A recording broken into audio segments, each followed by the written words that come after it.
नमस्कार। हिंदी कक्षा में आपका हार्दिक स्वागत और अभिनंदन।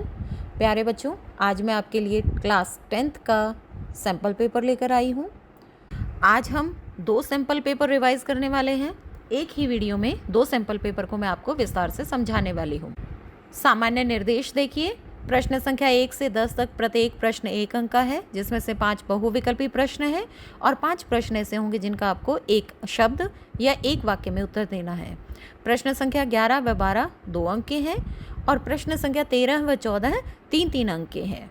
तो ध्यानपूर्वक सुनो बच्चों। पहला प्रश्न है, पुरैनी पात किसका पत्ता होता है? तो सही उत्तर है कमल, क्योंकि पुरैनी का अर्थ होता है कमल, पात का अर्थ होता है पत्ता।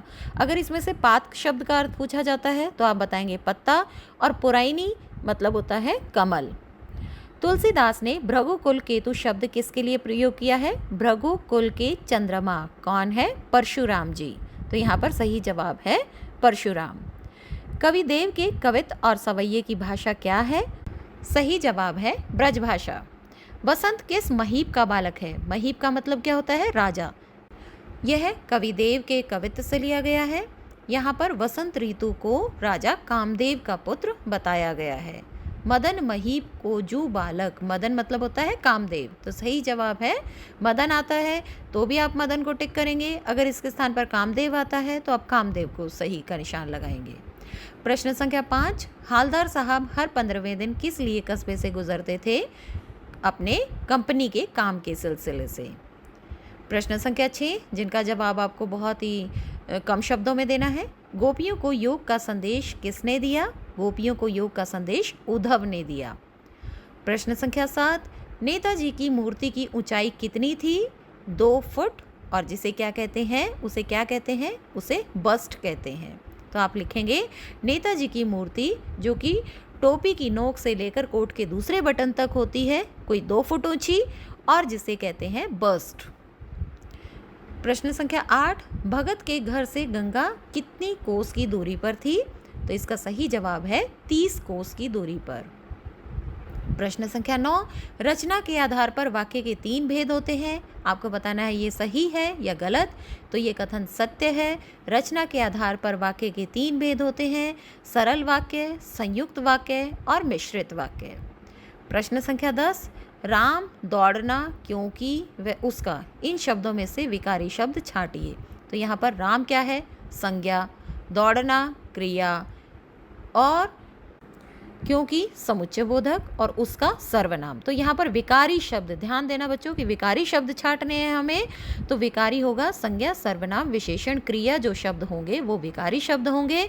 तो यहाँ पर राम, दौड़ना व उसका विकारी शब्द है। प्रश्न संख्या 11 है, श्री ब्रज दूल्हे किसके लिए प्रयोग किया गया है और उन्हें संसार रूपी मंदिर का दीपक क्यों कहा गया है? तो यहाँ पर सही जवाब है श्री ब्रज दूल्हे श्री कृष्ण के लिए प्रयोग किया गया है, और उन्हें संसार रूपी मंदिर का दीपक इसलिए कहा गया है कि जिस प्रकार से दीपक रोशनी फैलाता है, उजियाला करता है, उसी प्रकार से श्री कृष्ण का रूप सौंदर्य इस संसार को आलोकित कर रहा है। प्रश्न संख्या 12 है, गोपियों के अनुसार राजा का धर्म क्या होना चाहिए? गोपियाँ कहती हैं कि अच्छा राजा वो होता है जो अपनी प्रजा का ध्यान रखता है, जो अपनी प्रजा के हित के लिए कार्य करता है, जो अपनी प्रजा की भलाई के लिए कार्य करता है। सच्चे अर्थों में वही सच्चा राजा होता है। प्रश्न संख्या 13 है, दोहा और चौपाई छंद को उदाहरण सहित लिखिए। तो दोहा छंद में आप क्या लिखेंगे कि दोहा एक अर्ध सम मात्रिक छंद है, जिसके पहले और तीसरे चरण में 13 मात्राएं, दूसरे और चौथे चरण में 11 मात्राएं होती हैं। जैसे करत करत अभ्यास ते जड़मती होत सुजान, रसरी आवत जात के सिल पर परत निशान। चौपाई छंद एक सममात्रिक छंद है जिसके 4 चरण होते हैं और प्रत्येक चरण में 16 मात्राएं होती हैं। तो इसका सबसे अच्छा उदाहरण मैं बताऊं बच्चों आपको, जो जल्दी से आपको याद हो जाएगा।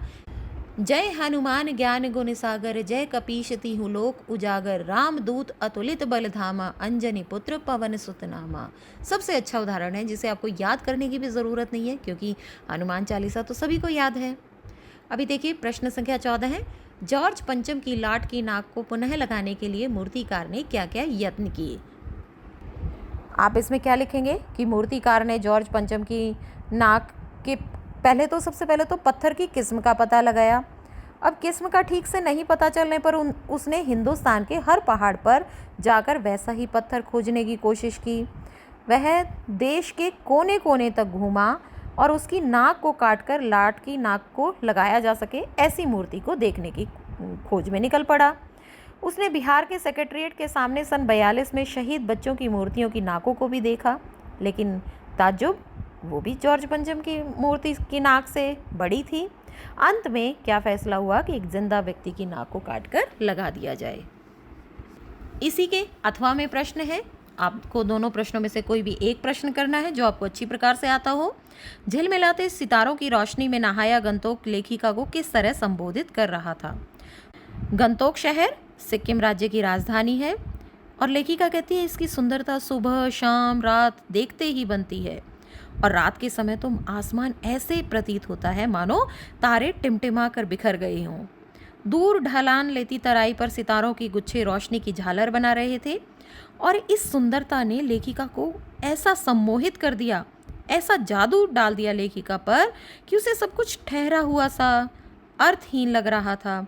उसके भीतर जैसे एक शून्य सा फैल गया था। उसे गंतोक शहर इतना सुंदर लग रहा था और जिसकी सुंदरता में वो खो गई थी। यहीं पर हमारे सैंपल पेपर समाप्त होता है। अभी मैं इसके तुरंत बाद ही दूसरा सैंपल पेपर भी डाल रही हूँ। दोनों सैंपल पेपर दोहराने का प्रयास कीजिए। मिलते हैं अगली वीडियो में, तब तक के लिए धन्यवाद। नमस्कार, हिंदी कक्षा में आपका हार्दिक स्वागत और अभिनंदन है। प्यारे बच्चों, आपने सैंपल पेपर 1 कर लिया होगा। अब हम दूसरे सैंपल पेपर को दोहराते हैं। जल्दी से फटाफट देखिए, हम जल्दी से इसे दोहराने का प्रयास करते हैं। प्रश्न संख्या 1, राम लक्ष्मण परशुराम संवाद में कौशिक और गाधेसुत शब्द किसके लिए प्रयोग किया गया है। तो इस संवाद में कौशिक और गाधेसुत शब्द विश्वामित्र जी के लिए प्रयोग किया गया है। डार द्रुम पलना कवित्त में कवि ने किस ऋतु का वर्णन किया है। वसंत ऋतु का वर्णन किया है। प्रश्न संख्या 3, मूर्ति बनाने वाले ड्राइंग मास्टर का क्या नाम था।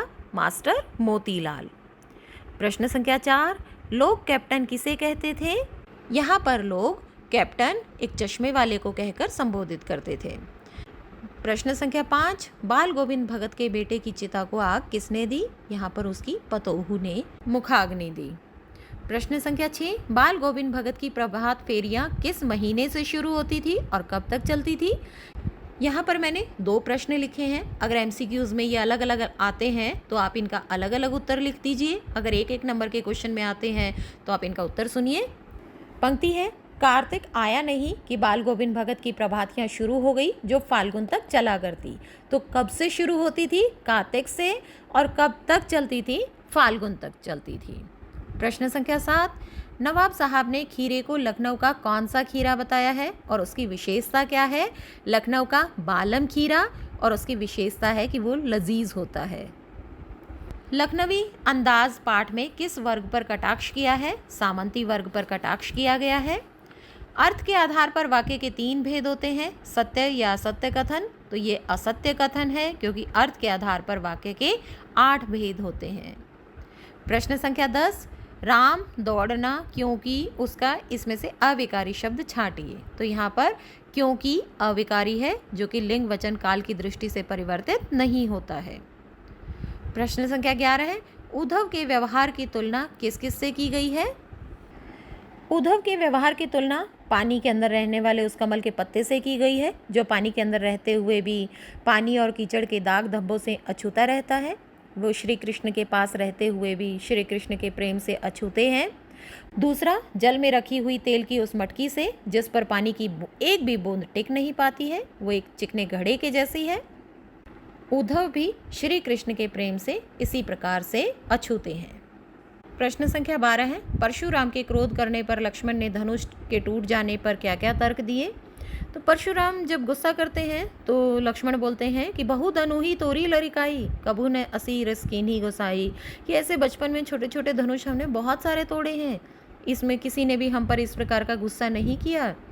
तो कहते हैं कि इसमें तो श्री राम का कोई दोष ही नहीं है, यह तो श्री राम के छूने से ही टूट गया है और इस पुराने धनुष के टूट जाने से किसी का क्या लाभ है क्या हानि है।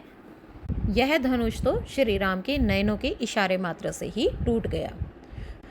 प्रश्न संख्या 13 है, दोहा और चौपाई छंद को उदाहरण सहित लिखिए।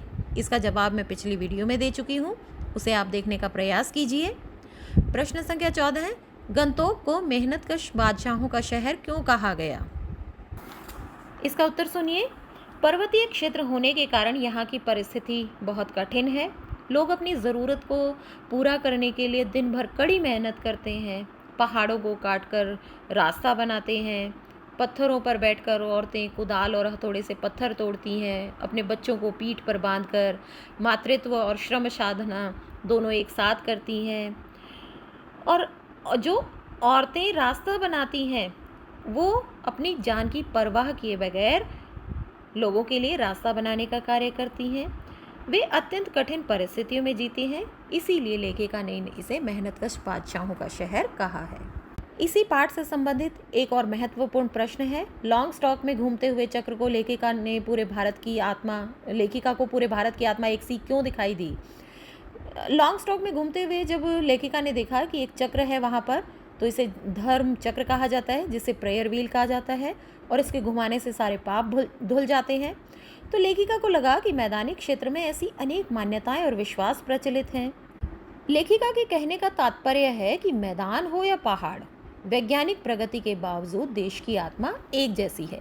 लोगों की आस्थाएं, अंधविश्वास, पाप पुण्य की अवधारणाएं और कल्पनाएं एक जैसी है।